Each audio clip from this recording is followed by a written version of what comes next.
Hi everyone, and welcome back to our channel.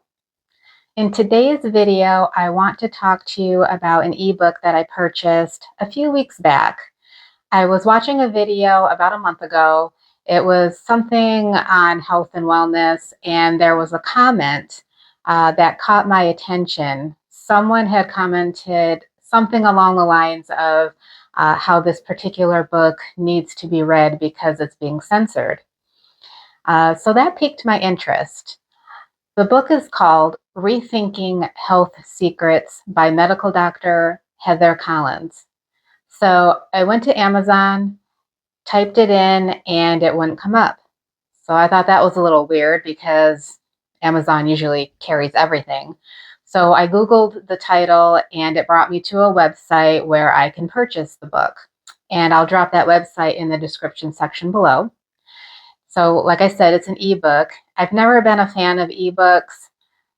Call me old school, but there's just something about, having a physical copy and being able to turn the pages, make highlights, jot down notes in a book. So I kept trying to look for the physical copy and nothing would come up.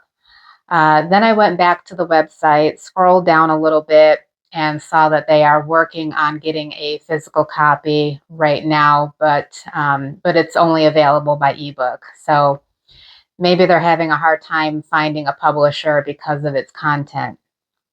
Because when you start questioning the system, that's when voices get silenced, and that's unfortunate.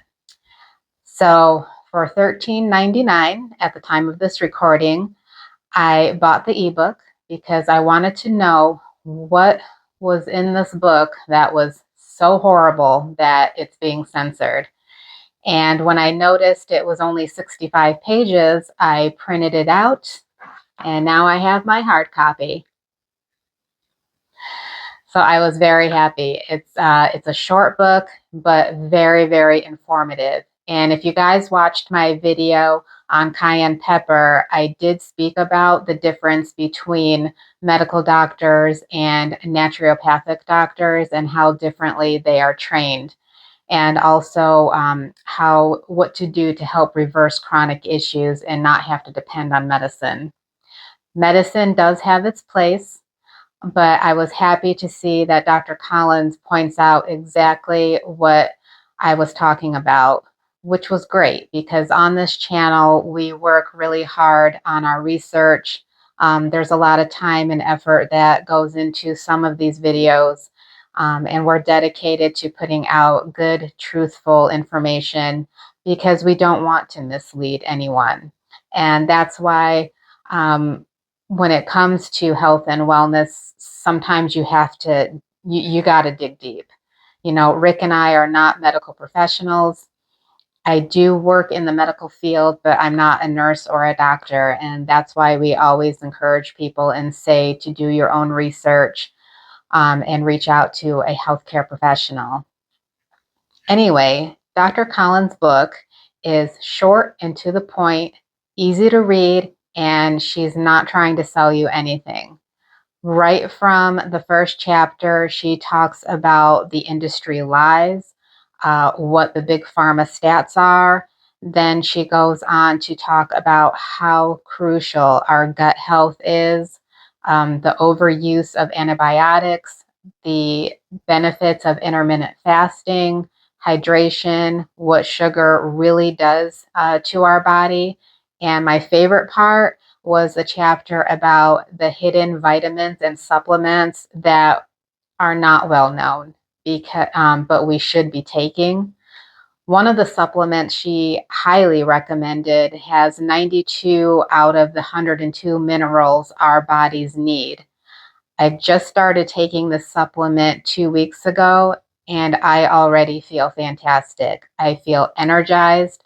I even dropped a couple of pounds because it makes you feel fuller longer.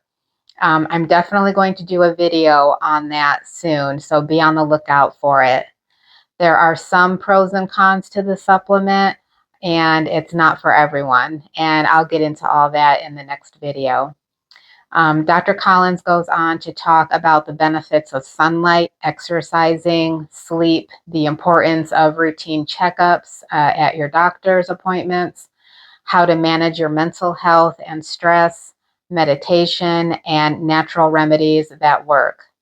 Some topics she talks about might sound like common sense, but look how much common sense this world lacks and how conditioned we've become to just accept what is told to us by the government, the CDC, the FDA, and the medical and pharmaceutical companies.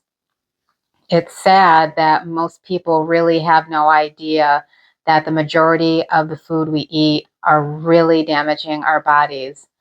It's so easy to just pop a pill and go about our day and continue to just eat and drink, what we want and not exercise and just let the pill take care of it until that pill causes something else to go wrong in our body. And then you need a pill for that. And then that pill causes something else to go wrong. And then you need a pill to correct that issue. And then before you know it, you're just a moneymaker for the medical field and pharmacies. Now, there will always be circumstances where we have to rely on medicine, and there's nothing to feel bad or shameful about. Cancer patients, someone with kidney disease that's on dialysis, people that suffer from epilepsy, babies that are born with a hole in their heart. I'm not referring to those situations. I'm talking about chronic illnesses that we can do something about. And believe it or not, a lot of it has to do with the food that we eat. All the processed food and sugars and the desserts that we all love. And I'll go as far to say it's okay to eat it in small amounts. I mean, if you want a cookie, eat it. Just don't have 10 in one sitting. Let me share a couple of examples of the difference in the food between the United States and Europe. So, a friend of mine has a son in his late 20s, early 30s. He has celiac disease. He's had that for years. So, he has to be really careful what he eats, or it's just going to wreak havoc on his digestive system. Well, he went to Europe for a month and literally ate whatever he wanted and didn't have one issue. That says a lot. The way we process our food in the United States and all the additives and the preservatives and the food colorings that we put in our foods is banned in most, if not all, other countries. Another example is the crap that they put into our animals' food. My cousin has two dogs, both labs. One of them has a very large fatty tumor. She's had it for years. She started making homemade dog food for the last 3 months. And believe me when I say it looks delicious, like I would even eat it. It's got chicken, sweet potatoes, rice, blueberries, salmon, eggs, everything. It's so good. Well, that fatty tumor on the dog is just about gone. So the bottom line is we have this one body with this one life. So the responsibility falls on each one of us to take care of it. If we don't follow a healthier lifestyle, then we can't exactly blame the medical field for feeding us pills because of our lack of discipline and unwillingness to change. So I hope you enjoyed this video. Please share this video out so this book starts getting the attention that it deserves. Also, like, comment, and subscribe. And thank you for watching.